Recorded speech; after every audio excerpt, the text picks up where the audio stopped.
අයිබෝවන් සුබුදෑසනක් විශේෂ දවසක් අද දෙසැම්බර් 31 2021. එමනම් අපි ආරම්භ කරමු මේ වසරේ අවසන් වැඩසටහන. පත්තරේ කියවන්නයි සූදානම. දිවයින පත්තරේ බලනකොට අපිට දකින්නට පුළුවන්කම තියෙන්නේ එක පැත්තකින් සපුගස් කන්ද ගැන, අනෙක් පැත්තෙන් කිරිපිටි පිළිබඳ ඊයේගත්තු තීන්දුව ගැන මේ ආදී වශයෙන් පුවත් තමයි. කිරිපිටි ගැන සඳහන් කළොත් දැන් ඔබ දන්නවා ගණන් මිනුම් නම් ප්‍රවෘත්ති තුලින් ඔබට අසන්න දකින්න ලැබුණා.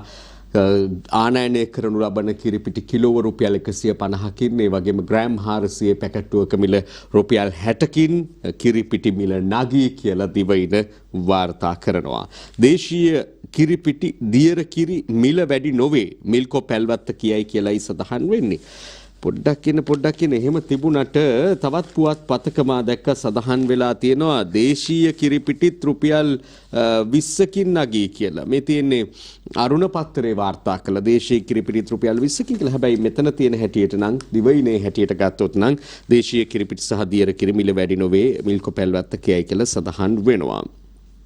ඒ අනුව මේ මිල වැඩිවීම දැන් ක්‍රියාත්මකයි. මීට දින කිහිපයකට පෙර ආතුව ඉඳලම මිල වැඩි වෙන බව සඳහන් වෙමින් තිබුණා. අවසාන වශයෙන් මේ විදිහට නැවත මිල ඉහළට ළඟ මිල ඉහළ යනවා. ලොකු ගණන් වලින් වැඩි වෙන්නෙත් මෙහෙම ගත්තහම තවදුරටත් අපේ රටේ ජනතාවට මේ කිරිපිටි වගේ දේවල් පාවිච්චි කරන්න පුළුවන්ද? කිරිපිටි පාවිච්චි කරන කිරිපිටි වලටම හුරු වෙලා ඉන්න පවුල් වලට, පුංචි දරුවෝ ඉන්න බොහෝ පවුල් කිරිපිටි වලට හුරු වෙලා තියෙනවා. එතකොට ඒ පවුල් වල අයට මොකද වෙන්නේ මේ කිරිපිටි බිල මෙහෙම ඉහළ යනකොට? ඊළඟට අපි දන්නවා පහුගිය කාලෙත් වෙළඳසල් හිමියන්ගෙන් නැහුවාමත් වෙළඳපළ තුලත් කිරිපිටි මිලදී ගැනීම යම් ආකාරයකින් අඩුවක් පෙන්눔 කරා. බේකරි නිෂ්පාදන මිලදී ගැනීම පහුගිය කාලේ මේ ආපු ගණන් මිනුම් වැඩිවීමත් එක්ක ළඟ අඩුවීමක් පෙන්눔 කළා. ඒ වගේ තවදුරටත් අඩු වෙන්න හේතුවක් වෙන්න පුළුවන් කියන එක තමයි බොහෝ දෙනා කියන්නේ. මේ අතරේ මේ විදිහට මිල වැඩි වෙනකොට දිගින් දිගටම තේක මිල වැඩි කරන්න බැරි නිසා මීට පස්සේ කිරිතේ නෑ කියලා මම දැක පත්තරවල පළ වෙලා තියෙනවා.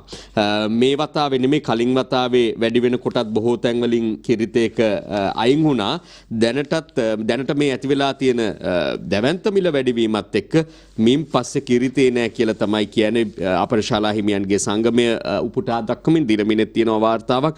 ආපන ශාලා හිමියෝ කිරිතේ අලවියෙන් ඉවත් වෙති. ඔවුන් කියන්නේ මෙහෙම පිටිවලට මෙච්චර මිලක් ගෙවලා අරගෙන ජනතාවගෙන් ඒක අය කරගන්නත් බෑ, කිරිතේ හදන්න මීට පස්සේ බැහැයි කියලායි කියන්නේ. හැබැයි අපේ ඉතිහාසයට අපි ගියොත් අපි කිරිතේ එම නැත්නම් මේ පිටිකිරි වලින් යපුණු රටක් උනේ නැහැ.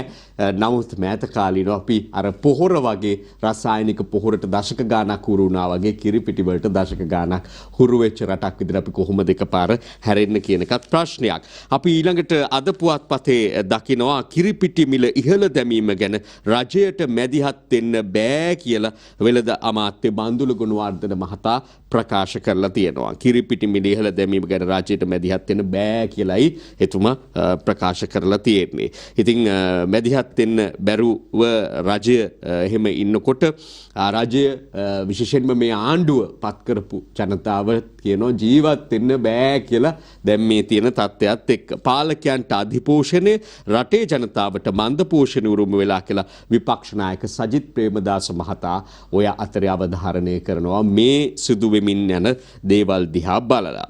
ඊළඟට මේ කිරිපිටි ඉහළ යාම ගැන අද පුවත් වාර්තාවෙත් අපි මේ කියපු ගණන් මිනුම් වලින් සඳහන් වෙන ගමන් කිරිපිටි හිඟේ තවදුරටත් පවතී කියලත් ආනයනකරුවෝ ප්‍රකාශ කරනවා.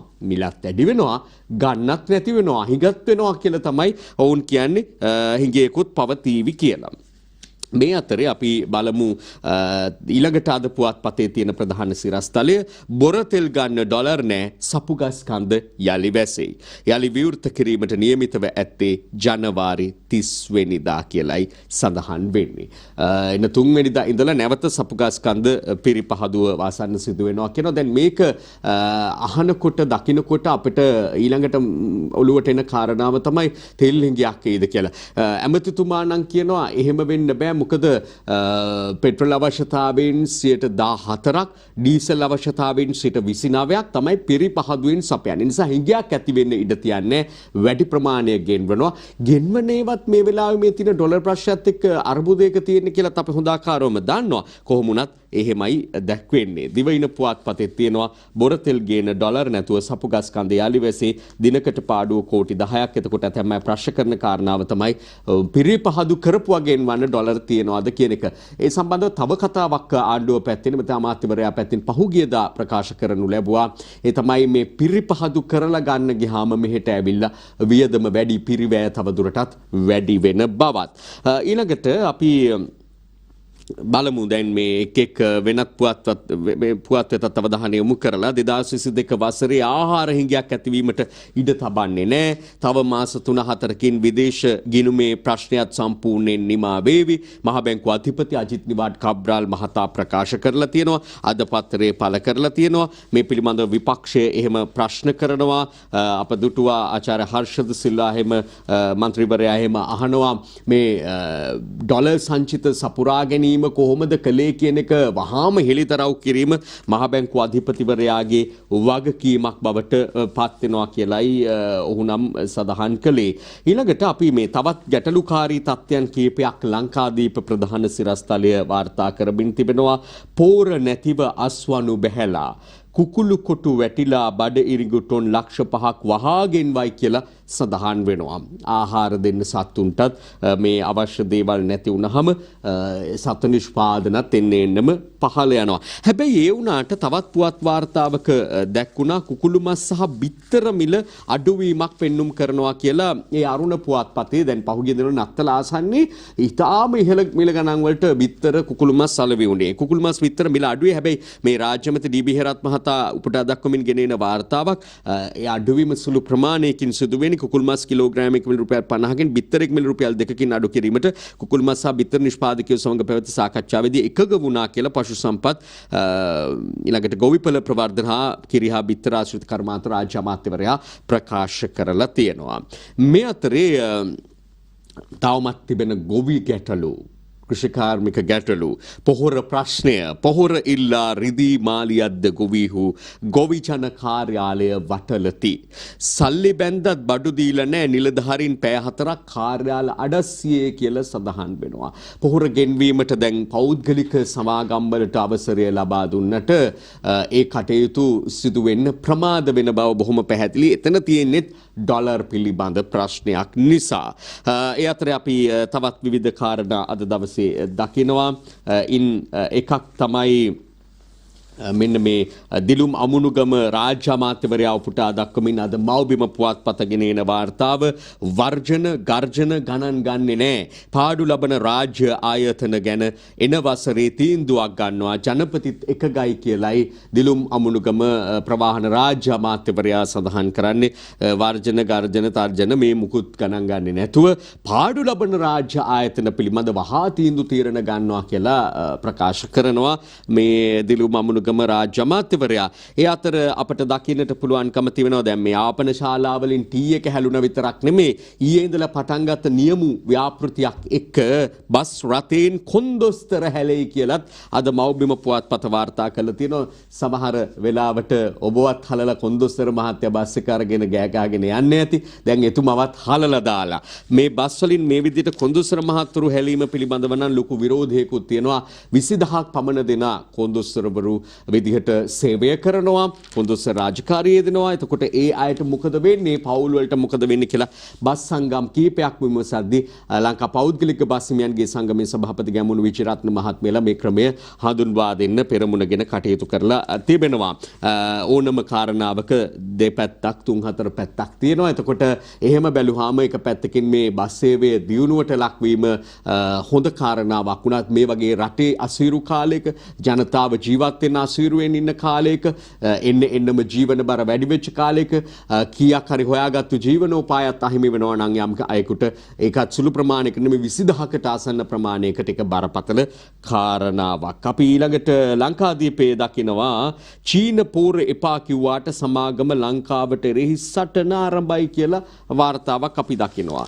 ඒ විදිහට මේ අදාළ චීන සමාගම ලංකාවට එරෙහි සටනක් ආරම්භනකොට අසල්වැසි ඉන්දියාව අපේ සහෝදර රට මෙන්න අරුණාද වාර්තා කරනවා ඉන්දියාව සෑම විටම ලංකාව සමගයි සහතිකයක් දීලා තියෙනවා.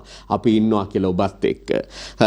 ඊළඟට අපිත් එක්ක හිටියට කමක් නැහැ මේ ඕන රටක් ඕන කෙනෙක් අපේ දේවල් අපිටයි කියන එකත් මතක තබා ගත්තොත් හොඳයි කියලාත් අපි කියන්න ඕනේ. අපේ ඇත්තොත් ඒවා මතක තබාගෙන ඒ රටවල් එක්ක ගනුදෙනු පවත්වාගෙන උදව්පදව් අරගෙන ඉදිරියට යාමට තමයි ඉතින් කටයුතු කරන්න ඕනේ.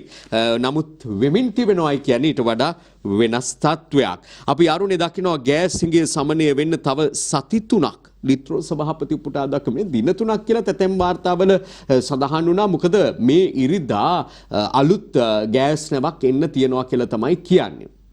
එතකොට පහුගිය ආපු එක නැවක් හරවා යවන්න නැවතුනෙන් එකක් හරවා යවන්න කටයුතු කරන ඇතිල්ම කැප්ටන් අර දුර්ගන්ධය එන රසායනිකයේ අඩංගු නොවන බව සඳහන් කරමින්. එතකොට ඒ වෙනුවට නව නැවක් එන්න ගත වෙන කාලයත් එක්ක ඒ නැව ඇවිල්ලා ආපු නැවෙත් මේ පරීක්ෂා කිරීම සිදු කරලා ගොඩබාලා ඒ ටික බෙදා හරින්න ගත වෙන කාලයත් එක්ක දින කීපයක් ගත වේවි කියලායි සඳහන් කරන්නේ. කෙසේ හෝ දින කීපයක කාලයක් ගත වෙනවා නියතයි කියන එක සමාගම පුටා දක්වමින්ම අද වාර්තා කරලා තියෙනවා. අපට දකින්නට පුළුවන්කම තිබෙනවා ඒ අරුණ පුවත් වාර්තාවක. අපි ඊළඟට අවධානය යොමු කරමු දිනමින පුවත්පතට. අපි ඉන්දියාව අපි එක්කයි කියන එක කිව්වා වගේම මෙන්න උදේ ගම්මන්පිල බලශක්ති අමාත්‍යවරයා ප්‍රකාශයක් නිකුත් කරනවා මෙන්න මෙහෙම පසුගිය ආණ්ඩුව කාලයේ ඉන්දියාවට දුන් දේපොළ නැවත පවරා ගන්නවා. ත්‍රිකුණාමලේ තෙල් ටැංකි 99ක් ඊට ඇතුළත් සාකච්ඡා දැන් අවසන් අදියරේ. එකකට එකක් පරස්පර කතා තමයි අපට මේ උදේ අහන්න ලැබෙන්නේ. දැන් බොහෝ තැන්වල විවේචන තිබෙන්නේ විරෝධතා තිබෙන්නේ මේ තෙල් ටැංකි ටිකත් සම්පූර්ණයෙන්ම ඉන්දියාවට දෙන්න යනවා කියලා. නව සමාගමක් ආරම්භ කරලා ඒ යටතේ පරිපාලනයට දෙන්න යනවා කියලා. හැබැයි ඒ අතරේ කංජතෙල් නිතිගත් සංස්ථාවේ සභාපතිවරයා ඇවිත් ප්‍රකාශ කරනවා ටැංකි 24ක් අපේ අතට ගන්න කටයුතු කරනවා කියලා. අද ඇමතිතුමා කියනවා පහුගිය ආණ්ඩුව කාලේ ඉන්දියාවට දීපු දේපළ නැවත පවරා ගන්න කටයුතු කරනවා 99ම ඊට ඇතුළත් කියලා තමයි කියන්නේ මේ තෙල් ටැංකි ටික. ඒකට කවුද මොන කාරණාවද මෙතන සැබෑ කාරණාව වෙන්නේ කියන ගැටලුවක්.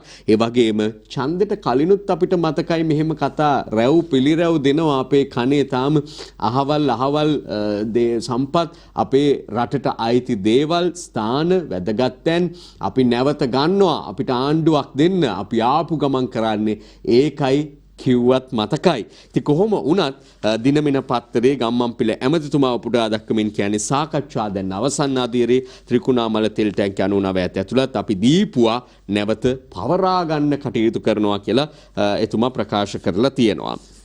ඊට පස්සේ අපි මේ අවධානය යොමු කරනවා අද පුවත්පතට මේ ගැන ජනතාව පොඩ්ඩක් බයෙන් සැකෙන් ඉන්නේ. ඇමතිතුමා මේ කියන කතාව ඒ නිසා වඩාත්ම හොඳයි කියලා හිතනවා ඉදිරිපත් කරන එක. විදුලි බිල සංශෝධනයක් නැහැ.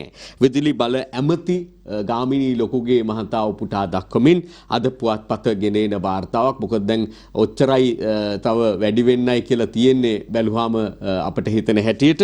ඉතින් ඒකත් කොයි වෙලේ නැගීද කියලා ජනතාව බයෙන් ඉන්නකොට එහෙම වෙන්නේ නැහැ කියලා තමයි එතුමා නම් ප්‍රකාශ කළා තියෙන්නේ. වෙන්නේ නැහැ කියපුවා වෙනවයි කියපුවා නොවෙන රටක තමයි අපිට බොහෝ වෙලාවට ජීවත් වෙන්න සිද්ධ වෙලා තියෙන මේක අද කීයක නෙමෙයි මේ කලක ඉඳලා අප දකින තත්ත්වය. ඒ වගේම මේ වසර දිහා නැවත ආපස්සට හැරලා බැලුවත් විය යුතු බොහෝ දේ නොවුණු සහ කරගන්න බැරි වෙච්ච ඒ වගේම නොවිය යුතු දේ වුණා කියන වසරක් විදියටත් සලකන්න බැරි කමක් නැහැ.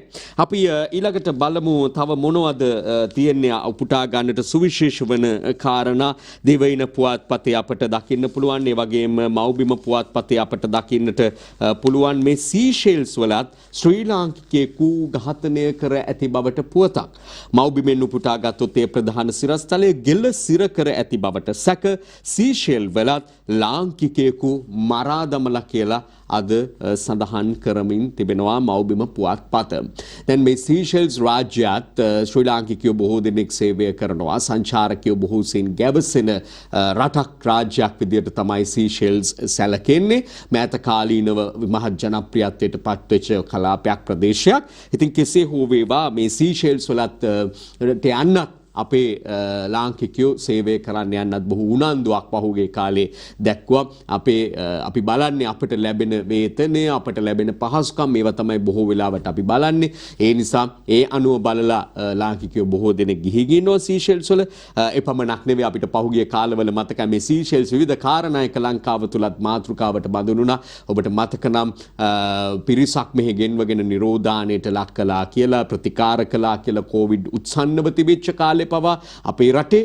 ඉතින් ඒ වගේ කාරණා බොහොමයක් අපිට මතක් වෙනවා. ඊළඟට පහුගිය ආණ්ඩුව කාලේ මේ ආණ්ඩුව කරන නායකයින්ගේම පහුගිය ආණ්ඩුව කාලේ මහින්ද රාජපක්ෂ මහතා නායකත්වයේ දරන කාලේ සීෂෙල්ස් රාජ්‍යත් එක්ක බොහෝම ළඟ සම්බන්ධතාවයක් පවත්වාගෙන ගියේ බව අපිට මතකයි. දැන් මේ ලාංකිකයෙකු ඝාතනය වෙලා කියලා දැනගන්න ලැබෙනවා. මේ පිළිබඳව අදාළ රාජතාන්ත්‍රික කටයුතු සිදු කෙරේවි කියලා ඒ අනුව ඉදිරි තොරතුරු අපි බලාපොරොත්තු වෙනවා. දිවයින පත්තරේ තිනවා මේ අදාළ ඝාතකයා පොලිසිය විසින් ලුහුබඳී කියලා. සීෂෙල්ස් රාජ්‍යයේ ඉදිකිරීම් සමාගමකට අනියුක්තව සේවය කරමින් සිටි ලාංකිකයෙකු තමයි ඔහු නවාතැන්ගෙන සිටි කාමරයේදී ගෙලසිර කර අභිරහස් ලෙස ඝාතනය කිරීමේ සිද්ධියක් පිළිබඳව වාර්තා වෙන බව කියවෙන්නේ. යමු විරාමයකට. ඉන් පස්සේ තවත් පුවත් වාර්තා එක මුණ ගැසමු. අපි ටික සූදානම් වෙන්නේ මේ 2021ට සමු දෙන්නට. පෑන් පැය උදා වෙමින් ගත වෙමින් 2022 බොහොම ආසන්නයට එමින් තිබෙනවා. ඒ අතරේ අද රාත්‍රිය අපි සැනසෙල්ල ගත කරන්නත් අපි බලාපොරොත්තු වෙමින් ඉන්නවා සංගීත විජේසූරිය සමග වායු සංගීත කණ්ඩායමත් එක්ක.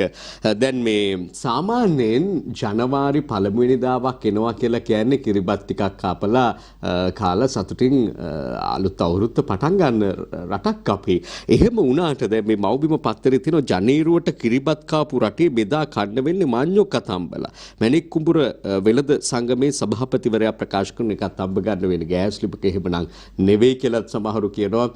ඒකටත් ලිපක් හොයා ගන්නත් වෙනවා කියලා. කොහොම හෝ වේවා තියෙන අසිරුතාවය තමයි මේ කියන්නේ. එහෙම රටක කොහොම කිරිබත් කන්නද හෙට කියලා. මතක විපක්ෂ නායක කාර්යාලෙත් කිරිබත් විදින්නේ නැහැ කියලා සඳහන් වෙලා තියෙනවා. මේ පවතින තත්ත්වයට විරෝධය පෑමක් විදිහට හොවන්නට පුළුවන්. දිවයින පත්තරේ තියෙන විපක්ෂ නායක කාර්යාලයේ හෙට කැවුම් කිරිබත් සංග්‍රහ නෑ කියලයි සඳහන් වෙන්නේ. එතුමන්ලටත් ඒවා කරගන්න බැරි තත්ත්වයක් නම් ඉතින් රටේ ජනතාව ගැන කවර කතාවද නේද?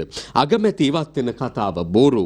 එහෙම දෙයක් වෙනවා නම් මට කියනවා ජනපති වටේ සිටින කේවට්ටයන් නිසා රට ඉදිරියට ගෙන යන්න බෑ කියලා මුරුත්තෙට්ටුවේ ආනන්ද නායක ස්වාමින් වහන්සේ කොළඹ විශ්වවිද්‍යාලයේ කුලපති ස්වාමින් වහන්සේ ප්‍රකාශ කරලා තියෙනවා. අද මව්බිම පුවත්පතේ අපට දකින්නට කියවන්නට තිබෙනවා. ඒ සමගම මේ අගමැති ඉවත් වෙන කතාව බොරුවක් කියන එක රජයේ මැති ඇමතිවරුත් යම් ප්‍රදේශවල තිබෙන විවිධ අවස්ථාවන් වලදී ප්‍රකාශ කරලා තියෙනවා. මාධ්‍ය වාර්තා අපට දකින්න කියවන්න ලැබෙද්දී ජනපති දාලා ආණ්ඩුවෙන් යන්නේ නැහැ කියලා වාසුදේව නානායක්කාර මැතිතුමා කර තිබෙන ප්‍රකාශයක් අද ලංකාදීප පුවත්පතේ අපට හමු වෙනවා. ඒ සමගම එම පුවත්පතේ අපට හමු වෙනවා විදුර වික්‍රමනායක රාජ්‍ය අමාත්‍යවරයා උපුටා දක්වමින් කැබිනට්ටුව ෆේල් කියලා ප්‍රකාශයක්. කැබිනට්ටුව ෆේල් කියලයි ඔහු ප්‍රකාශ කරන්නේ. ඔහු රාජ්‍ය අමාත්‍යවරයෙක්. එතකොට කැබිනට්ටුව ෆේල් කියලා ඔහු කියනවා. ඒ අතරේ මේ දේශපාලනය කරද්දී එකිනෙකා අතර වාද විවාද මත ගැටුම් සමහර වෙලාවට අතින් පයින් යන ගානට දිග්ගැස්සෙන සිද්ධි වුණාට අවසාන වශයෙන් ගත්තහම කොහොමටත් අපේ රටේ දුකක් කරදරයක් විපතක් වුණාට පස්සේ හැමෝම එකට ඉන්නවා කියන්න හොඳ අවස්ථාවක් උදාහරණයක් අපට දකින්නට පුළුවන්කම තිබෙනවා අද පත්තර හොඳින් බලනකොට. අපි ලංකාදීප පෙන්න පුටකමු. විපතති දුක බෙදාගත්තයි සරත්ලා. අපවත් වී වදාළ බුද්ධංගල ආනන්ද හිමියන්ගේ දේහය තැන්පත් කර තිබුණු කොළඹ හත සමස්ත ලංකා බෞද්ධ මහා සම්මේලන ශාලාවට ඊයේ පැමිණි සමගී ජන බලවේග පාර්ලිමේන්තු මන්ත්‍රී ෆීල්ඩ් මාර්ෂල් සරත් ෆොන්සේකා මහතා දේහයට අවසන් ගෞරව දක්වනු ලැබුවා. ස්වාමින් වහන්සේගේ ඒ අවස්ථාවේදී සොහොයුරු අමාත්‍ය සරත් වීරසේකර මහතා සමග සරත් ෆොන්සේකා මහතා සුහද කතා බහක යෙදී සිටි ආකාරයේ ඒ ඡායාරූපය හොඳින් බලද්දී පසුබිමේ ඉන්න අයත් පුදුමෙන් වගේ බලාගෙන ඉන්නවා මේ අර පාර්ලිමේන්තුවේදී ඕන් නැති වචනත් කියාගෙන ගැටිච්ච සරත්ලද කියලා. නමුත් දුකදකදී විපතකදී අපේ රටේ මිනිස්සු එහෙමයි කියන්න මේකත් හොඳ අවස්ථාවක් කියලා අපි හිතනවා. ඊළඟට අපි අවධානය යොමු කරමු මෙතෙක් උපුටා නොගත් තවත් විවිධ වූ කාරණාවන් වෙත. ජනපතිට ආශිර්වාද පින්කමක් අනිද්දා කෝට්ටේ ජනපතිට අගමැතිට ආශිර්වාද පතා මේ කෝට්ටේ ඓතිහාසික රජමහා විහාරස්ථානයේදී මේ ආශිර්වාද පින්කම පැවැත්වෙන බව සඳහන් වෙනවා. අපි අර මේ ගැටුම් ගැන කතා කරා. මෙන්න ගැටුමක් වෙලා තියෙනවා වාරියපොළ ප්‍රාදේශීය සභාවේ ගුටි කෙලියක් රැස්වීමත් නවති. මෙච්චර ඉතින් ගහගන්නේ වාරියපොළ හදන්නනේ පාර්ලිමේන්තුවේ ගහගන්නේ රට හදන්නනේ නේද? ඊළඟට අපි තවදුරටත් දකිනවා සුපර් මාකට්ටුවේ දරමිටිය රුපියල් 250ට නගී මැටිලිපත් ගණන් උස්සයි කියලා. දැන් සුපර් මාකට් එකේ මැටිලිප් දරමිටි ගන්න පුළුවන්කම තියෙනවා. හැබැයි ඒවා සුපිරි විදියට තියෙන නිසා ගාන ටිකක් වැඩි. ලෝවට අප්‍යාසර කරන සාරා මෙරට දෙදිනක් ගෙවා ඉන්දියාව බලා නැවත ඉන්දියාව බලා යාම පිළිබඳව වාර්තන අය ලෝකෙ පුරා යන සංචාරයක මේ තනිවම යෙදෙන්නේ. මධ්‍යම අධිවේගයේ මීරිගම කුරුණෑගල කොටස 15 වනදා විවෘත වීම පිළිබඳවත් අද පුවත් වාර්තා අපට දකින්න පුළුවන්කම තිබෙනවා. ඒ අතරේ දිනමින පුවත්පතේ සඳහන් වෙනවා මෙන්න මෙහෙම සටහනක්. හඟුරංකිත අධ්‍යාපන කාර්යාලයේ මුදල් වංචා සිද්ධිය වංචාව කළ නිලධාරියාගෙන් මුදල් අය කර ගැනීමට අනුමැතිය ඉල්ලයි. ඔහු දැන් සැදී පැහැදී සූදානමින් ඉන්නවා කියලා කියනවා. මේ මුදල තාම හරියට ගණනය කරලත් නැහැ. ලක්ෂ 89ක් ගෙවන්න එකග වෙලා තියෙනවා කියලා දිවයිනෙත් වාර්තාවක් තියෙනවා. හඟුරංකිත කලාප නිලධාරියා තවමත් ගණනය නොකළ වංචා පිළිගනි ලක්ෂ 89ක් ගෙවන්න එකග වෙයි කියලා තමයි සඳහන් වෙන්නේ. ඊළඟට ක්ෂේත්‍ර 4ක් මූලිකව එජාපය ලබන සතියේ රට පුරාම එක්වර දේශපාලන කටයුතු ආරම්භ කිරීම පිළිබඳව දිවයින පුවත්පතේ අද වාර්තාවක් අපට දකින්නට පුළුවන්කම තිබෙනවා. ඉන්පස්සේ අපි දකිනවා ඒ පත්තරේම මියන්මාරයෙන් සහල් මෙට්‍රික් ටොන් ලක්ෂයක් ගෙන්වීම පිළිබඳවත් අද වාර්තා පළ වෙලා තියෙනවා. දිනමිනට එමු. දිනමිනේ තියෙනවා අරගල කර ඉල්ලීම් දිනා ගන්නවා හැර වෙන විකල්පයක් නැහැ කියලා සමන්ත විද්‍යාරත්න ජයපිහිටපු මන්ත්‍රීවරයා ප්‍රකාශ කරලා තියෙනවා. ඒ අනුව නැවත අරගලයකට අර අඳින ආකාරයක් අපට දකින්නට පුළුවන්කම තිබෙනවා. ගුරු විදුහල්පති සංගම් මෙන්න අරුණේ තියෙනවා විෂමතාව ඉවත් නොකළොත් 21 වෙනිදා ගුරු වර්ජන කියලා සඳහන් වෙලා. ඊළඟට මැති ඇමති නිලධාරී ඉන්ධන කැපිල්ල හෙට සිට එපම ක් නෙවෙයි මෙවර අයවැයෙන් ගිය වසරේ අවසානයේ යෝජනා කිරිච්ච 2022 අයවැයට අදාළ කාරණා ආරම්භ වෙනවා මේ හෙට ඉඳලා ජනවාරි 1 වෙනිදා ඉඳලා. පොලිස් ලොක්කන්ගේ අවුරුදු සැපට පොඩ්ඩන්ගෙන් දොල ඉල්ලති කියලාත් අද අරුණ පත්තරේ වාර්තාවක් තියෙනවා. මේ රාජකාරියේ නාගරික රථවාහන රාජකාරිවල එහෙම නිරත නිලධාරීන්ට හරියට වැඩ මේ දවස්වල උත්සව සමයත් එක්ක ඊටත් වඩා වැඩ වෙලා තිනවා. මොකද ලොක්කන්ගේ දොල පිනවන්න ගිහිල්ලා ලොක්කෝ සතුටු කරන්නත් ඕනේ නිසා ඉතින් මේ එතුමා මේ ලිස්ට් එක පෙන්නනවා මොකක්ද කියලා ඔබටත් බැලුවාම හොඳට පේනවා ලොක්කන්ට මොනවද ඕනේ වෙන්නේ කියලා. ඊළඟට ඕක මරපියව කියා මූණට ගෝණියක් දමා මුදලාලිගෙන් ලක්ෂ 45ක් අරන් පණි කැබ්රියත් පැහැරගෙන අත්තනගල්ල ප්‍රදේශයේ ව්‍යාපාරිකයෙකුට පහර දීලා ගෝණියක් ඔලුවට දාලා කරන්න ගිය ලොකු හොරකමක් පිළිබඳව මංකොල්ල කෑමක් පිළිබඳව තමයි මේ වාර්තා පළ වෙලා තියෙන්නේ. ඉන්පස්සේ අපි යලිත් අවධානය යොමු කරනවා දිනමින පුවත්පතට. සඳුදා සිට සියලු රාජ්‍ය සේවකයන් සේවයට චක්‍රලේඛය නිකුත් වෙයි. කියන්නේ 3 වෙනිදා ඉඳලා රාජ්‍ය සේවකයෝ නව වසරට වැඩ ආරම්භ කිරීම සිද්ධ වෙනවා කියලායි කියන්නේ. අපි සාමාන්‍යයෙන් සිරිත් අනුකූලව පවත්වාගෙන ඉන්න හැටියට ගත්තාම ජාතික දජෝසවල ජාතික ගීය ගායනා කළ නව වසරේ නව ප්‍රතික්ෂාව ලබා දීලා ඒ කටයුතු ඒ ආකාරයෙන් සිදු වෙනවා කියලායි කියන්නේ.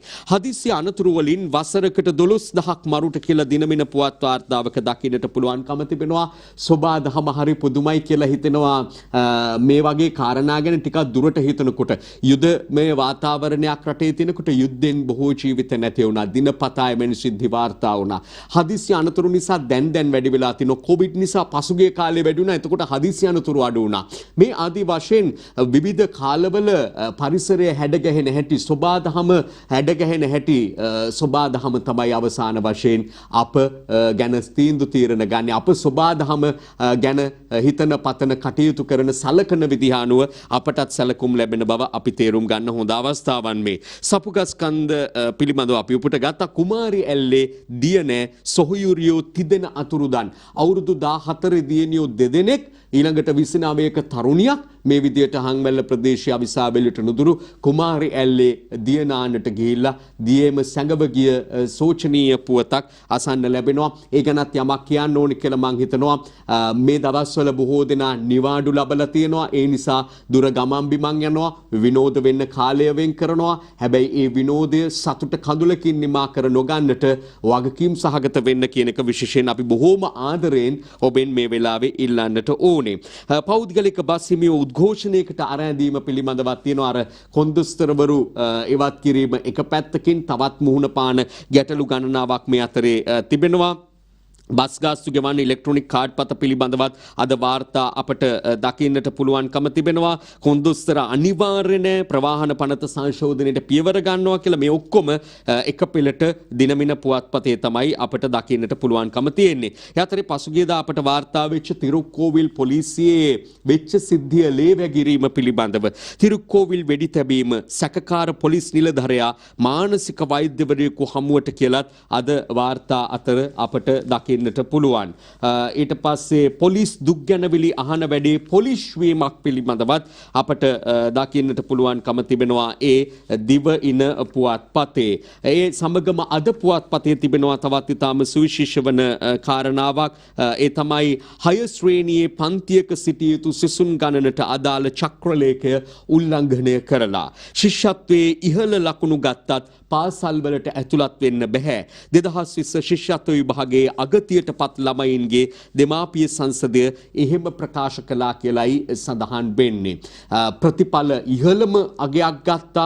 ලකුණු 200න් 200ම දරුවෝ 10 දෙනෙක් මේ රටේ ලබා ගත්තා. බොහෝ දරුවෝ ශිෂ්‍යත්වයේ ඉහළින්ම පාස් වුණා. අවසාන වශයෙන් පාසලක් ලබා ගැනීමේදී දෙමාපියෝ ගැටලු රැසකට මුහුණ දුන්නා. පාසල් ලබා දීමේදී බලධාරීන් ගැටලු රැසකට මුහුණ දුන්නා. විභාගයේ මුල ඉඳලම යම් ගැටලු කාරණා මතුවෙන්නට පටන් ගත්තා. ඒ කොවිඩ් තත්ත්වයත් එක්ක කොවිඩ් ආපු කාලෙම. හැබැයි දැන් වෙනකොට තත්ත්වයත් එක්ක ගත්තාම මේ වසරේ ශිෂ්‍යත්ව විභාගයට පෙනී සිටින දරුවන් ඊටත් වඩා දුෂ්කරතාවලට විඳින්න වෙච්ච දරුවන්. ඒ නිසා ඒ දරුවන් පිළිබඳව හෝ නිවැරදි ආකාරයෙන් ගැටලු ඇති නොවන ආකාරයේ වැඩපිළිවෙලකට යාමට මම හිතන්නේ මේ වෙච්ච යම් කාරණා අපට පාඩමකට ගන්නවා නම් හොඳයි කියලාත් අප හිතනවා. මොකද මේ ශිෂ්‍යත්ව විභාගය පිළිබඳ විවිධ මත තිබෙනවා. මේක නැති කරන්න ඕනේ, අහෝසි කරන්න ඕනේ, දරුවන් පෙළන වැඩක් කියලා බොහෝ දෙනා ප්‍රකාශ කරද්දී තවදුරටත් පවත්වාගෙන යන්නේ දක්ෂතා ඇති දරුවන්ට ජනප්‍රිය පාසල් ලබා ගැනීම, ශිෂ්‍යාධාර ලබා ගැනීම සඳහා තිබෙන අවකාශය තවදුරටත් විවෘත කර තැබීමක් විදිහට අපි ඒ අතරේ දකින්න කොටදෙනියාවේ දරුවෝ දෙන්න තාමත් අතුරුදන්. පරීක්ෂණ කටයුතු CID මනුෂ්‍ය ඝාතන හා සංවිධානාත්මක අපරාධ විමර්ශන කොට්ටාසයට පවරයි කියලා සඳහන් වෙන ෆ්‍රයිඩේ බුලට් කවි පෙළට අන්තිම මිනිත්තුවේ අවධානය දෙමු. ප්‍රියන්ත කොඩිප්පිලි ගෙවෙන වසර ගැනද ලබන වසර ගැනද කියන්නේ කියලා බලමු. 2022 ගැනයි ඔහු මේ කියන්නේ. නොදකින ලොවක් වේවා පොලිටික්ස් විකට තුන් වේලවත් කන්නට නැත්තම් මොකට යන්තම් ඔළුව උස්සන්නට සිරිලකට හැකි වෙන්නට පතමි 20යි 22ට. ප්‍රියන්ත කොඩිප්පිලිගේ ෆ්‍රයිඩේ බුලට් කවි පෙළ අද පුවත්පතේ අපට දකින්නට පුළුවන්කම ලැබෙන. අපිට පත්තරයට බෝනස් එකක් හම්බුණා පිළිසඳරෙන්. ඒ නිසා නැවත බලමු අපි. ඒ බලද්දී දැන් ඉස්සල්ලා අපි මේ බුද්ධංගල ආනන්ද හිමියන් පවත්වී වදාළ ස්වාමින් වහන්සේ පිළිබඳව සඳහන් කළා පමණයි ඒ අවස්ථාවේදී උන්වහන්සේගේ සොහොයුරු සරත් වීරසේකර සහ සරත් ෆොන්සේකා මැතිතුමන්ලා එකට මුණ ගැසුණු අවස්ථාව පිළිබඳවනේ අවධානය දුන්නේ. දැන් අපි බුද්ධංගල ආනන්ද හිමියන්ට පිළිබඳව අවධානය දුන්නොත් හොඳයි කියලා හිතනවා. උන්වහන්සේ අපවත්වී වදාළ බුද්ධංගල ආනන්ද ස්වාමින් වහන්සේ පැවිදි දිවියට ඇතුළත් වීමට පෙර ආතුව ආනන්ද වීරසේකර නමින් උන්වහන්සේ ශ්‍රී ලංකා යුද හමුදාවේ සිංහ රෙජිමෙන්තුවේ මේජර් ජෙනරාල්වරයෙක් විදිහට කටයුතු කරා. ඊට පස්සේ පරිපාලන කටයුතු වලත් නිරත වුණා. ගිහි ජීවිතය තුළ රට වෙනුවෙන් එවැනි සේවයක් කරලා තමයි ශාසනික සේවය මෙහෙවර උදෙසා බුද්ධංගල ආනන්ද ස්වාමින් වහන්සේ නමින් පැවිදි බිමට ඇතුළත් වෙන්නේ. එතකොට මේ දෙසොහොයුරෝම ගත්තහම එකක් ශ්‍රී ලංකා ධජය ඔසවා තැබීම සඳහා රටේ ඒකීය භාවය සඳහා සටන් වදිනවා. ඒ වගේම පසු ආරහත් ධජය වෙනුවෙන් සොහොයුරා විදිහට සරත් වීරසේකර මැතිතුමාගේ ආනන්ද වීරසේකර මැතිතුමා එදා පසුව බුද්ධංගල ආනන්ද ස්වාමින් වහන්සේ නමින් ආරණ්‍ය සේනාසනයේ ඉඳමින් ආගමික ශාසනික මෙහෙවර සිදු කරමින් උන්වහන්සේ අපවත් වී වදාරනවා. අපි දැන් සූදානම් වෙන්නේ උන්වහන්සේ පිළිබඳව අප ප්‍රවෘත්ති අංශයේ තිබූ සටහනක් ඔබ වෙත ඉදිරිපත් කරන්නට. කොළඹ 7 බෞද්ධ සම්මේලන මධ්‍යස්ථානයේ තැන්පත් කර තිබූ පූජ්‍ය බුද්ධංගල ආනන්ද හිමියන්ගේ දේහය වෙනුවෙන් මතක වස්ත්‍ර පූජා කිරීම හා ආගමික වතාවත් සිදු කිරීම මහා සංඝරත්නයේ ප්‍රධානත්වයෙන් අද පස්වරුවේ සිදු කෙරුණා.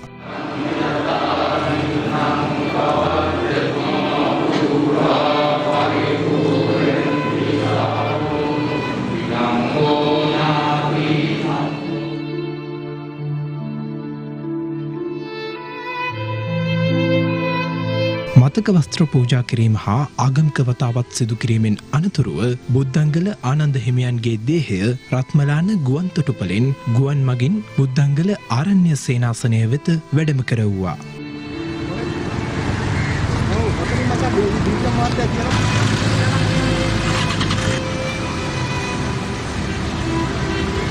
ආනන්ද හිමියන්ගේ ආදාන පූජෝත්සවය හෙට පස්වරුවේ බුද්ධංගල ආරණ්‍ය සේනාසන භූමියේදී සිදු කිරීමට නියමිතව තිබෙනවා. රටදය සමය නමින් උන්වහන්සේ කළ මහා මෙහෙවර නිර්වාණාවබෝධය පිණිසම හේතු වාසනා වේවා කියලා අපි ප්‍රාර්ථනා කරමු. අතරේ මුවාවරණය දාගෙන සූදානම් වුණේ පිළිසඳරේ දෙන්න. ඒ ඉවත් කරලා දැන් සූදානම් වෙන්නේ නැවතත් එක දිගට ඔබට පුවත් වාර්තා ඉදිරිපත් කරන්න. හැබැයි මේ මුවාවරණය ඉවත් කරලා පිරිසක හමුවේ ඉන්න කට්ටියට එකතු වෙන්න සුදුසු කාලයක් නම් නෙමෙයි තාම උදා වෙලා තියෙන කියලා අප කවුරුත් මතක තබා ගැනීම හොඳයි. මොකද ඊයේ දවසේ තත්ත්වයක් ගත්තාම කොවිඩ් ලංකාව තුල සැලකිය යුතු ආසාදින් සංඛ්‍යාවක් 500 ඉක්මවනවා. ඒ වගේම 18ක් මරණ සංඛ්‍යාව වාර්තා කරනවා. ඊයේ එන වාර්තාවේ ඒත් 20ට ආසන්නයි. ඊළඟට ඔමික්‍රෝන් ඩෙල්ටා ප්‍රභේද පිළිබඳව ලෝක සෞඛ්‍ය සංවිධානයේ අනතුරු අඟවනවා. සුනාමිය තරම් බරපතල වෙන්න පුළුවන් කියලා දැනටත් එහි බරපතලකම ලෝකයේ බොහෝ රටවල් දැඩි ලෙස ඉඳලා අවසానයි. තවදුරටත් විඳින්න සිදු වෙන්න පුළුවන් වාතාවරණයක් පෙන්눔 කරනවා. ඒ අතරේ අපිට මේ අරුණ පත්‍රයේ උපුටා නොගත් වාර්තාවක මුණ ගැසුණා. මෙතෙක් ඉදිරිපත් නොකළ කාරණාවක් මේක ඔමික්‍රෝන් ගෙන මාරවිල කත සහ සැමියා උසාවි කැඳවයි කියලා. හැම විටම සෞඛ්‍ය මාර්ගෝපදේශ නීති රීති අනුව කටයුතු කිරීම රටේ ජනතාවගෙන් බලාපොරොත්තු වෙන යුතුකමක් වගකීමක් වෙනවා. එය පැහැරහැරීම නීතිය පැහැරහැරියා හා සමානයි, නීතියට පිටුපෑවා හා සමානයි. ඒ නිසා තමයි නීතිය හමුවට කැඳවන්නට සිදු වෙලා තියෙන්නේ. මේ නිරෝධාන නීති රීති අනුව කටයුතු කරන කාලයක ඒ අනුව කටයුතු නොකිරීමේ වරදට. ඒ නිසා මෙවැනි වරදකරුවන් නොවෙන්න ඔබට ආරාධනා කරන ගමන් තමයි මේ යුවල පිළිබඳව සිදුවීම ඔබට ඉදිරිපත් මොකද ඔවුන් නිසා තමයි ඔමික්‍රෝන් වලින් රැකගෙන හිටපු රටට ඔමික්‍රෝන් ප්‍රභේදය පිළිබඳව බිය සැක සංකා ජනිත වෙන්නට පටන් ගත්තේ. ඊළඟට අපි තව වාර්තාවක දුටුවා මේ මව්බිම පුවත්පතේ සජිත්ගේ සක්වල ඊයේ ඇරඹෙයි කියලා. සජිත් ප්‍රේමදාස විපක්ෂ නායකතුමා ඇතුළු කණ්ඩායම අලුත් වැඩපිළිවෙලක් ආරම්භ කරනවා. පාසල් දරුවෝ වෙනුවෙන් මෙරට පාසල් පද්ධතිය වෙනුවෙන් ඔවුන්ට ඩිජිටල් අධ්‍යාපන ඉදිරියට යාම සඳහා ඩිජිටල් තාක්ෂණය ලබා දීම මේ ආදිය අරමුණු කරගත්තු වැඩපිළිවෙලක්. ඒක සජිත්ගේ සක්වල විදිහට තමයි පත්තරේ නම් කරලා තියෙන්නේ. මොකක්ද මේ සක්වල? පුවත් වාර්තාවක් තියෙනවා. අපි බලමු. නවීන තාක්ෂණය සමග සුහුරු කුසලතාවයකින් පිරි දරු පරපුරක් උදෙසා විපක්ෂ නායක සජිත් ප්‍රේමදාස මහතාගේ නූතනවාදී සංකල්පයක් ලෙස ඩිජිටල් පරිගණක තිර සහ පරිගණක පරිත්‍යාග කිරීමේ නියම ව්‍යාපෘතිය අද ආරම්භ වුණා. සක්වල ලෙස නම් කර ඇති මෙම ව්‍යාපෘතියේදී රුපියල් 8,76,150ක් වටිනා සුහුරු පන්ති කාමර සඳහා ඩිජිටල් පරිගණක තිර සහ පරිගණක උපකරණ තනමල්විල බෝදාගම මහා විද්‍යාලයට පරිත්‍යාග කිරීම සිදු කෙරුණා. කොවිඩ් සමයේ අපේ රටේ අධ්‍යාපනයේ කටුක යථාර්ථය ඉස්මතු වුණා. අපේ රටේ පාසල් දරුවන්ගේ 50%කට අධ්‍යාපන ප්‍රවේශය ශූන්‍ය වුණා. දූ දරුවන්ට සිද්ධ වුණා ගස්වල නගින්න. පර්වත තරණය කරන්න සිද්ධ වුණා. වහලවල් උඩට නගින්න සිද්ධ වුණා. ඇත්ත වශයෙන්ම අපේ රටට නව තොරතුරු යුගයක් තුල ඩිජිටල් විප්ලවයක් අවශ්‍යයි. ඒ සඳහා දැක්මක් අවශ්‍යයි. කටින් බතල හිටවන වැඩපිළිවෙලක් නොව මහ පොළොවේ යථාර්ථවාදීව ක්‍රියාත්මක වෙන වැඩසටහනක දැඩි අවශ්‍යතාවය තිබෙනවා. මගෙන් යාළුවෙක් ඇහුවොත් සජිත් මං සතුව ජෙට් යානාවක් තියෙනවා නිවාඩුවක් ගත කරන්නට කොහේ හරි යන්න ඕන නම් මගේ ජෙට් එක ගන්න පුළුවන් කියලා. මම ඒ යාළුවට දෙන උත්තරේ තමයි මගේ ජෙට් සවාරිය වෙනුවට මේ රටේ සෑම පාසලකම සුහුරු පන්ති කාමරය ස්මාර්ට් ක්ලාස්රූම් එක වෙනුවෙන් ඒ ඔබ ලබා දෙන පරිත්‍යාගයේ කැපකිරීම ඒ සඳහා උපයෝගී කරගන්නයි කියන යෝජනාව තමයි ඒ යාළුවට ලබා දෙන්න පිළිතුර. අපි තවත් කාරණා කිහිපයකට අවධානය යොමු කරමු. අතර දිනමින පුවත් වාර්තා අතර අපට මුණ ගැසෙනවා මෙවැනි කාරණා. දුම්කොළ භාවිතයෙන් දිනකට 60ක් මේ යනවා. දුම්කොළ මධ්‍යසාර පිළිබඳ අධිකාරී සභාපතිවරයා උපුටා දක්වමින් දිනමින මේ වාර්තාව ගෙනේදී අපි දැක්කා අද පුවත් වාර්තාවක සඳහන් වෙලා තිබුණා ඡායාරූප සටහනක්ද සහිතව මෙහෙම 2021 වසර පුරා මතින්තොර දේශයක් වෙනුවෙන් මුද්‍රිත මාධ්‍ය හොඳම දායකත්වය වෙනුවෙන් අද පුවත්පත සෞඛ්‍ය අමාත්‍යවරයා අතින් සම්මානයට බඳුන් වුණු අවස්ථාව. ඊළඟට නැවත දිනමින පුවත්පතට පැමිණීමේදී අපට දකින්නට ලැබෙන වාර්තා අතර තිබෙනවා ශ්‍රී ලාංකිකයන් සමග විවාහ වන විදේශිකයන්ට නව නීති පනවයි කියලා දැක්වෙන වාර්තාවක්. ශ්‍රී ලාංකිකයන් සමග විවාහ වන විදේශිකයන්ට නව නීති පනවයි කියලා දැක්වෙන වාර්තාවක්. මේකට විපක්ෂයේ එහෙමනම් යම් විරෝධතාවයක් දක්වන හැබැයි රටේ ආරක්ෂාව සහ තවත් කාරණා කිහිපයක් ඉලක්ක කරගෙන තමයි මේ විදිහට මේ නීති පැනවීම සිදු කරන්න කියලා තමයි අපට දැනගන්නට ලැබෙන්නේ. ඊළඟට මේ වසරක් නිමා කරමින් වසරක් උදාව අපි බලාපොරොත්තුවෙන් ඉන්න මේ වෙලාවේ ගෙවුණු වසර තුලම අපට බොහෝ වෙලාවට අසන්න දකින්න ලැබුණේ චෝදනා යෝජනා ඉදිරිපත් වෙනවටත් වඩා චෝදනා ඉදිරිපත් වෙන ආකාරයක් තමයි දකින්න ලැබුණේ. තවදුරටත් අපේ රටේ දේශපාලනය එහෙමමද මේ වසර අවසන් කරන්නේත් වෙනසක් තියනවාද? අපි බලමු එක් එක් පක්ෂ එක් එක් දේශපාලනඥයන්ගේ මත ඇතුළත් මේ අදහස් පෙළ. මතක තරහ වෙද්දන්න ඇති කරන්න දෙයක් නැහැ තරහ වුණත්. අනේ ජනාධිපතිතුමනි ඔබතුමා පොඩ්ඩක් කල්පනා කරලා පොහොර ප්‍රශ්න විසඳලා දෙන්න. අපි නිකන් හරියට කඩි ගුලකට අත දාගෙන වගේ ඉන්නවා. එදා හිටපු චරිතය යලිත් වරක් මේ ජනාධිපති දුරය තුලින් මතු කරගත්තොත් අඩු ගානේ මේ ඉතිරි වෙලා තියෙන වසර කීපෙදී හරි ඔබතුමාට යහමින් රටට සේවය කරන්න පුළුවන් වෙයි. ටිකක් අගමැතිතුමාට කිට්ටු වෙලා රාජ්‍ය පාලනය ගැන අවබෝධ කරගන්න. කවුරු හරි පුද්ගලයෙක් ඒ කාලේ නිර්වස්ත්‍ර වුණා නම් අපි අහක බලා ගන්න. දැන් නිර්වස්ත්‍ර වෙච්ච ගාම ගිහිල්ලා හැරිලත් බලනවා මොනවද ඔකේ තියෙන්නේ. ජනාධිපතිතුමාගේ අගය කළ යුතු දේ කාබනික වගාව තුල අපිට කොච්චර දුරක් යන්න පුළුවන්ද පෙන්වන්න කරපු මිනිස්සුන්ව පෙන්වන්න. අනිවාර්යයෙන්ම ආහාර අර්බුදයක් 2022 ඇති වෙනවා. හාල් කිලෝ එකක් රුපියල් 400ට යාවි. එතකොට කොහොමද මිනිස්සු ජීවත් වෙන්නේ? ආණ්ඩුවේ උත්තරේ තමයි නිවිත් වැලක් හදාගන්න, මිරිස් ගහක් ගෙවත්තේ හදාගන්න. ඕක නෙවෙයි මිනිස්සු බලාපොරොත්තු වෙන්නේ. අද කිව්ෂොප් වලත් සතුටු වෙළඳසැල් තුලත් පාරිභෝගිකයන්ට සම්බ කිලෝ 10ක් රුපියල් 130ක මිලකටත් එක පාරිභෝගිකයෙක්ට ඊළඟට නාඩු කිලෝවක් රුපියල් 99.50කටත් සහන මිලට මේ සියලුම භාණ්ඩවල මිල වෙළඳ පොලේ පවතින මිලට වඩා අඩුවට පහසුවෙන් ලබා ගන්න ආරම්භ කරලා තියෙනවා. සියලුම පෝලිම් වලට දැන් නවතම එකතු කිරීම තමයි හාල් පෝලිම. අද බන්දුල ගුණවර්ධන ඇමතිවරයා කියනවා මං යන සතොස නම් තියෙනවා. බන්දුල යන සතොසට කලින් බඩු ටික යවලා ඒ සංදර්ශන දැම්මට මේ රටේ ජනතාවට අද බඩු ටිකක් ගන්න එක කලුනික හොයන වගේ වැඩක් බවට පරිවර්තනය වෙලා තියෙනවා. දැන් මේ රට නාලා අනලා හාලා තියෙන්නේ. බඩුවල යම් හිඟතාවයක් තියෙනවා. එහෙම නැත්නම් සංවිධාන වෙච්ච පෝලිම් මේ පළාතේ නැහැ. උගක් පෝලිම් වෙලා තියෙන්නේ සංවිධාන වෙලා මාධ්‍යයට රජයට මඩ ගන්න සංවිධාන වෙච්ච පිරිසක් ඒ කටයුත්ත කරගෙන යනවා.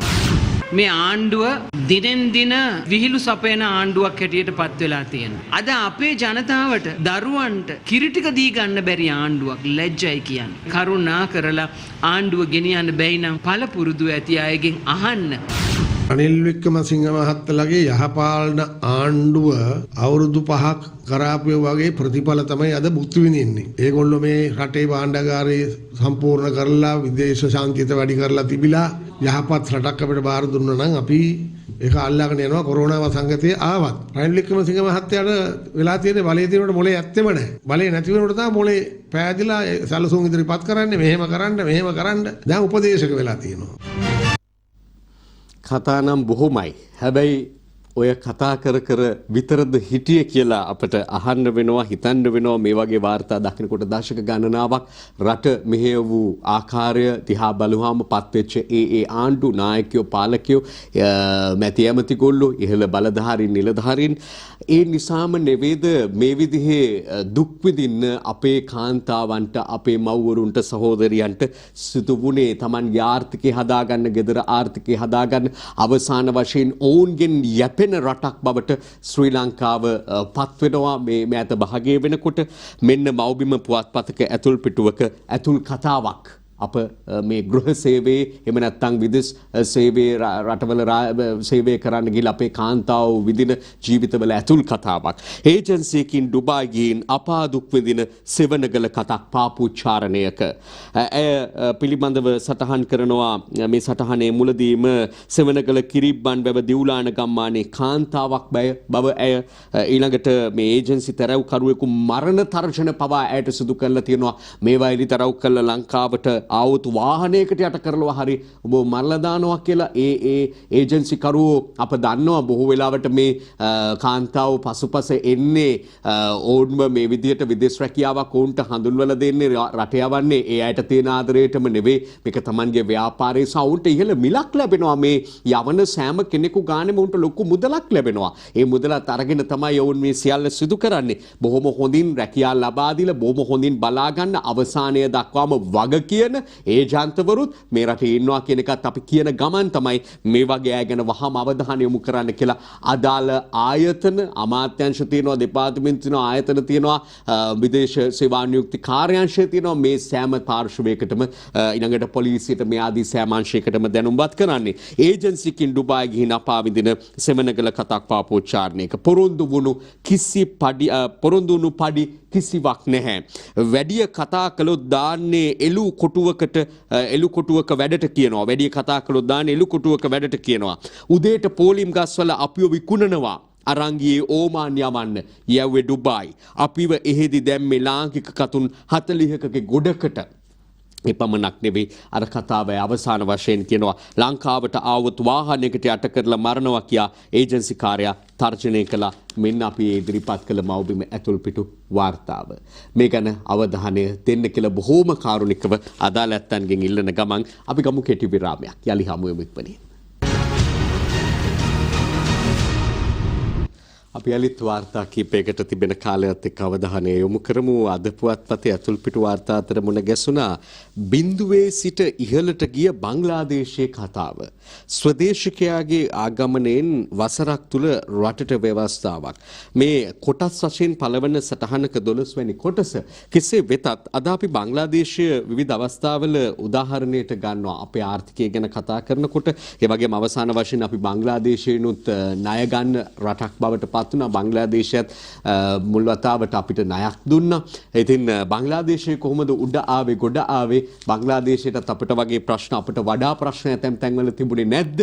ඇතැම් අය ප්‍රශ්න කරන කාරණා විශේෂයෙන් අපේ ඇඟලුම් කර්මාන්තය, අපේ ඇඟලුම් වෙළඳපොළින් වැඩි කොටසක් අත්පත් කරගන්නටත් පහුගිය කාලේ බංග්ලාදේශයේ සමත් වුණා විවිධ දේශපාලනික ගැටලු තිබෙන කාලවකවානුවක වුවත්. ඒ නිසා ඒ ගමන අපටත් හොඳ ආදර්ශවත් අවස්ථා සපයනවා සියල්ලම නොවුනත් බංග්ලාදේශයෙන් ගන්නත් බොහෝ දේ තිබෙනවා. බංග්ලාදේශයේ පමණක් නෙවෙයි තවත් බොහෝ රටවල් තියෙනවා අපිට එහෙම ගන්නවා නම් පාඩම් ඉගෙන ගන්නවා නම්.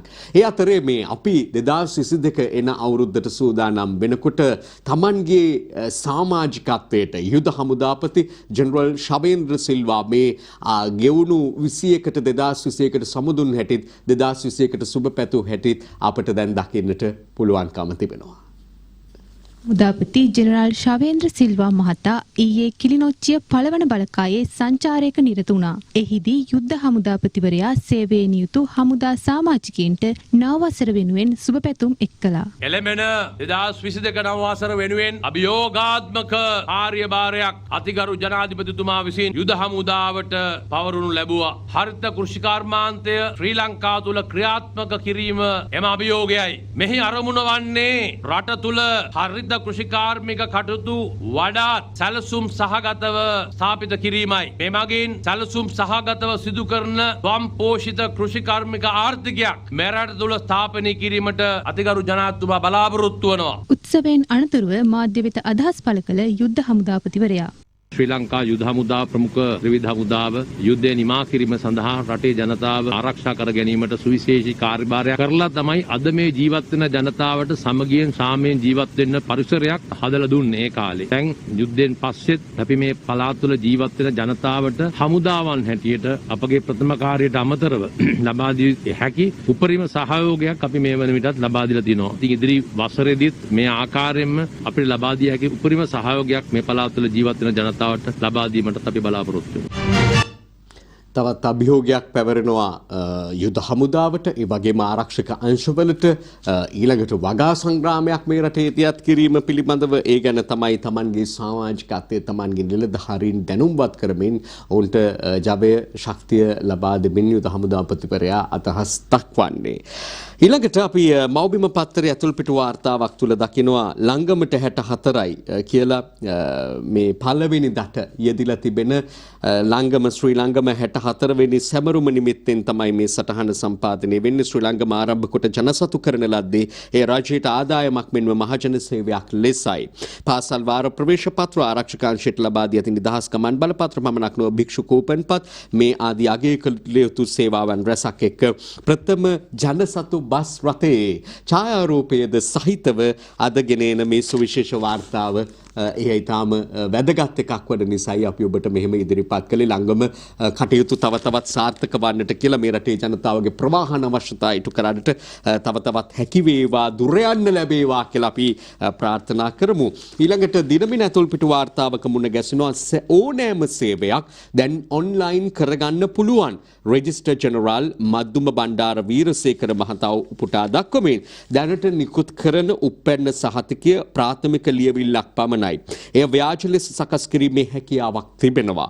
ඉදිරියට සියලු දෙනාට Tamanගේ නම Tamanගේ අංකය සහ ජාතිය පමණක් සඳහන් වන ජාතික උප්පැන්න සහතිකයක් නිකුත් කිරීමට නියමිත බව සඳහන් වෙනවා. රෙජිස්ටර් ජෙනරාල් මද්දුම බණ්ඩාර වීරසේකර මහතා එලෙස අදහස් දක්වා තියෙන ආකාරය පමණක් නෙවෙයි තවත් බොහෝ අදහස් මේ සටහනේ අපට කියවන්නට ලැබෙනවා. මේක අපි පමණක් නෙවෙයි වෙනත් රටවලත් පාවිච්චි කරන ක්‍රමයක්.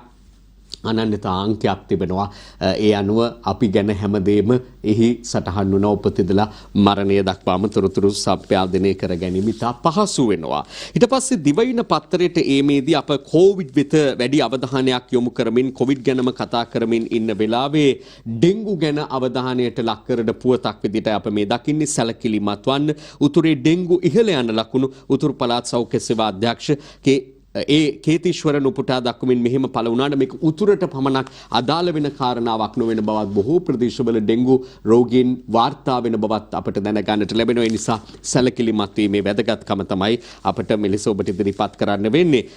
ඒකම දිනමින වාර්තාවක තවදුරටත් දැක්වෙනවා කොවිඩ් ව්‍යසනයේදී WHO සහාය ලැබුණේ මෙරට සෞඛ්‍ය කාර්ය මණ්ඩලයේ කැපවීම නිසායි කියලා ඇමති ආචාර්ය කෙහෙලිය රඹුක්කැල්ල කර තිබෙන ප්‍රකාශයක් මෙන්න අද දිනමින වාර්තා කරලා තියෙද්දි අපට අද පුවත්පතේ අන්තර්ජාතික පිටුවෙන් මුණ ගැසෙනවා ඔමික්‍රෝන් සහ ඩෙල්ටා එක්ව COVID-19 ආසාදනයේ සුනාමියක් ඇති කරાવી කියලා ලෝක සෞඛ්‍ය සංවිධානයෙන් කරන අනතුරු ඇඟවීමක්. ඒ වගේම ලෝක පුරා COVID-19 එන්නත්කරණය බිලියන 9 ඉක්මවීම පිළිබඳව වාර්තාවකුත් අපේ රටේ තවදුරටත් බලාපොරොත්තු වෙන බූස්ට් එන්නත් එහෙම ලබා ගන්න ඉදිරිපත් වෙවි කියලා විශේෂයෙන් වැඩිහිටියන් ජ්‍යෙෂ්ඨ පුරවැසියන් ඔවුන් යොමු කිරීමේ වගකීමක් ඔවුන්ගේ ආදරණීයන්ටත් ඥාතීන්ටත් තිබෙන බවත් සඳහන් කරන්න ඕනේ. ඇමරිකාව අෆ්ගනිස්තානයට කාන්තා නියෝජිතයන් පත් කිරීම පිළිබඳව දැක්වෙනවා. මොකද ඇෆ්ගනිස්තානය තුළ ඇෆ්ගන් කාන්තාවට හිමිතන බොහෝ සෙයින් අහිමිව ගොස් තිබෙන කාලවකවානුවක්. ඒ නිසා ඇමරිකාව අෆ්ගනිස්තානට නියෝජිතවරියෝ පත් කරන්න කටයුතු කරලා තියෙනවා කියලායි සඳහන් වෙන්නේ. මෙන්න ඒ ගැන වාර්තා අද පුවත්පතේ අන්තර්ජාතික පිටුවේ. ඊළඟට අපි අවධානය දෙනවා මේ කලාපිටුවකට. එහිදී මේ ප්‍රවීණ නාට්‍යවේදීන් සෆීර් උපුටා දක්වමින් තියෙනවා සුවිශේෂ සටහනක්. යොහානි විතරද ලංකාවට කීර්තියක් ගෙනාවේ? අපි සියඹලා ගෙනල්ලම නැද්ද කියලා තමයි ඔහු ප්‍රශ්න කරන්නේ. මේ යොහානි පිළිබඳව අහිතකින් කළ ප්‍රකාශයක් නොවේ කියලාත් අප විශ්වාස කරනවා. නමුත් තමන් සහ තමන් ඇතුළු කණ්ඩායම් බොහෝ දෙනා මේ රටේ කීර්තිය ජාත්‍යන්තරයට කලාව තුළින් ගෙන ගිය අය ඉන්නවා. ඒ අයට නිසි තැන නොලැබීම පිළිබඳව යම් කනගාටුවකින් කලකිරීමකින් කළ ප්‍රකාශයක් විය හැකි. බොහෝ විට එවැනි සෑම සියලු දෙනා වෙනුවෙන්ම එලෙස හිතන පතන දැනෙන හැමෝම වෙනුවෙන්ම තමයි මේ සටහන උපුට ගත්තේ. යොහානිට තවදුරටත් අපේ සුබ පැතුම් පිරිනමන අතරතුර මෙවැනි විශිෂ්ට කලාකරුවන් නිර්මාණකරුවනුත් මේ රටේ තවදුරටත් බිහි වේවා කියන ප්‍රාර්ථනාවෙන් ඔවුන්ටත් ඒ තැන ලැබේවා කියන පැතුමෙන් අවසන් මිනිත්තුවට අපි එළඹීමේදී වැඩසටහනෙත් ඒ වගේම තමයි මේ අවසන් දවස 2021 වර්ෂයේ ලෝකීය දිහා ආපසු හැරී බැලීමක් අද මව්බිම පුවත්පතේ 8-9 ඇතුල් පිටු දෙක තුල දකින්නට පුළුවන්කම තිබෙනවා. වෙච්ච සුවිශේෂ සිදුවීම් මාලාවක්ම පෙළගස්වා තිබෙනවා. අපට දකින්නට පුළුවන්කම තිබෙනවා. එකින් එක කියන්නට තරම් ලොකු කාලයක් නැහැ. පෙන්වන්න ගියත් පිටු දෙකක්ම පෙන්වන්නටත් වෙනවා. ලෝකයේ වෙච්ච සුවිශේෂ සිදුවීම් පෙළක් දකින්න දැනගන්න එක තැනක ඔබ කැමති නම් මව්බිම 8-9 මැද පිටු දෙක බැලුවා නම් හරි. අවසන් කරන්නට මව්බිම පුවත්පතේ සුබ පැතුම් කවි පෙළ හරිශ්චන්ද්‍ර කහවලගේ තෝරා ගන්නට හේතුවා. නැති බැරිකම් අගහිඟකම් අසන්නවත් නොලැබේවා. ගොවිතැන් සරුසාර වෙලා අටුකොටු පිරී ඉතිරේවා.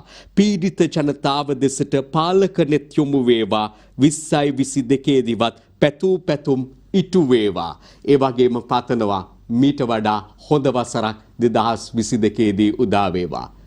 මෙතෙක් කලක් රැඳුනට ඔබට බොහොම තුති. දැක්වූ සෑම ප්‍රතිචාරයකටම සෑම සියලු දෙනාටම තුති. ඔබට ආයුබෝවන්.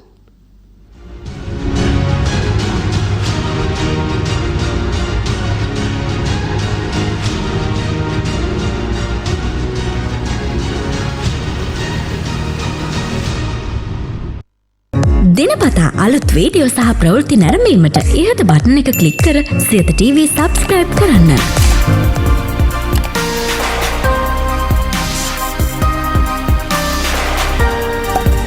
අලුත් වීඩියෝ ගැන මුලින්ම දැනගන්න මෙම සීනුව ක්ලික් කරන්න.